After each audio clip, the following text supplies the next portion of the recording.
What would you say your philosophy as a coach is for you? For me, I'd say kind of pro style, I guess would be the word. It really fits my position. I think, each position kind of needs to be coached a little bit differently. For me, the way I tell my guys is the way I coach the receiver position, it's me and you together. It's not me above you. Now there's some maturity that needs to go along with that. You can't really treat every single guy that way early on. But on our position, we need to figure this thing out together. I can't have these guys constantly thinking, what would Coach Horn tell me to do here? I need them to be able to do what makes them great and let them just be themselves out there and enhance that, provide some framework for it, but then let them create, within that framework. So, for me, I think it works with our position. I think there's other positions that might not work so much with, but, I try to let them, take control and try stuff out and add their own spin to everything, and then at the same time, though, within our framework. So I do a lot of talk about the why, the how, and stuff like that. And if they do something like they try it, I want them to be explaining to me why they made that decision. That to me, that's more important than just saying, "Well, Coach Horn said so." And if they do something that maybe we hadn't talked about before, and they tried it and they have a good reason for it, I'm open to that discussion. Now, sometimes it's like, "Hey, no, it's not.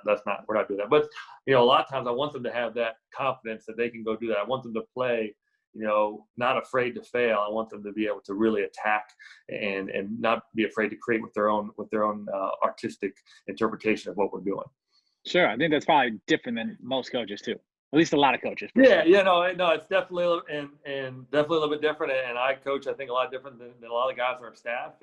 And I think, you need, like I said, I think you need to have a good group of those kind of guys of even mix, to kind of, I don't say balance it out, but also to, our position really lends itself to that. Linebackers, I think you need guys a little more yelly and a little more, Intense rigid with their rules and stuff like that. Yeah. But for us, my guys, they need hugs a lot more than other guys. Other positions, they need to be have their feelings.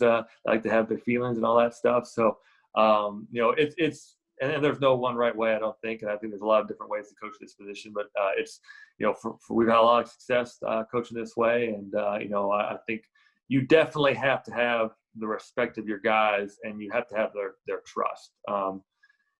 Otherwise, if you lose control, they can go really bad, really fast. And Sure. I've been fortunate enough to have some really good guys that have trusted me and have done things the right way along with me. It allows me to give them that freedom, that flexibility.